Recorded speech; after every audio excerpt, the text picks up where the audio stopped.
ছাত্রছাত্রীরা এখানে উপস্থিত আছেন, সাংবাদিক বৃন্দ উপস্থিত আছেন, আমি তাদেরকে ধন্যবাদ জানাচ্ছি।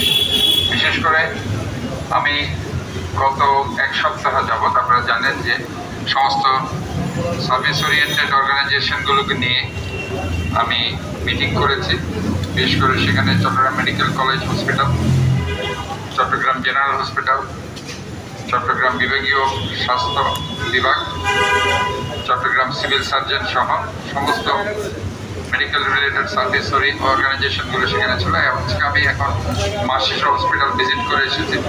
গতকাল চট্টগ্রাম মেডিকেল কলেজ এবং চট্টগ্রাম জেনারেল হসপিটাল ভিজিট করেছি। তো সেখানে করোনার জন্য তারা বেশ কিছু সেন্টার স্থাপন করেছে। চট্টগ্রাম মেডিকেল কলেজে সেখানে প্রায় 10টা ভেন্টিলেটর আছে, 50 বেডের একটি সেন্টার সেখানে আছে, সেখানে অক্সিজেন কনসেন্ট্রেটর আছে, ডিপের মেশিন আছে, হাইড্রো অক্সিজেন কেবল আছে। আমি যখন চট্টগ্রাম জেনারেল হসপিটালে গিয়েছি সেখানে কিন্তু তাদের আগে থেকে তাদের এই ধরনের একটা রেজাল্ট ছিল এবং সেই সেন্টারটি তারা চেষ্টা করছে। আজকে মার্শিল হসপিটাল আমি ভিজিট করেছি, ন্যাশনাল মেডিকেল কলেজ হসপিটাল সেখানে ভিজিট করেছি। কাজে আমি মনে করছি যে আমাদের যে কোভিড সেন্টারগুলো আস্তে আস্তে আমরা ইকুইপ করছি এবং আমরা প্রস্তুতি নিচ্ছি।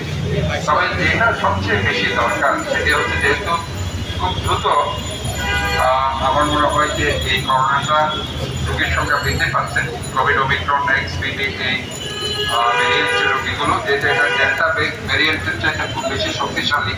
সোদের আমাদেরকে এটা সবচেয়ে বেশি সতর্ক থাকতে হবে। আমি একটি উদ্বেগের সাথে লক্ষ্য করছি যে জনগণের মধ্যে সেই সতর্কতা আমি দেখতে পাচ্ছি না। আমি ইভেন মেডিকেল কলেজেও যে সব জায়গায় গিয়েছি সেখানে অনেক রোগী এবং ডাক্তারদের কাছেও সেই মাস্কগুলো আমি দেখিনি। তো আমি মনে করি যে এখন থেকে আমাদের সেটা সতর্ক হতে হবে। আমাদেরকে যেহেতু এটা ছোঁয়াচে রোগে একটা ভাইরাল ডিজিজ, কাজে আমি মনে করি যে অবশ্যই আমাদেরকে মাস্ক পরিধান করতে হবে এবং হ্যান্ড স্যানিটাইজার এগুলো আমাদেরকে ব্যবহার করতে হবে। তাই আমি এখানে যারা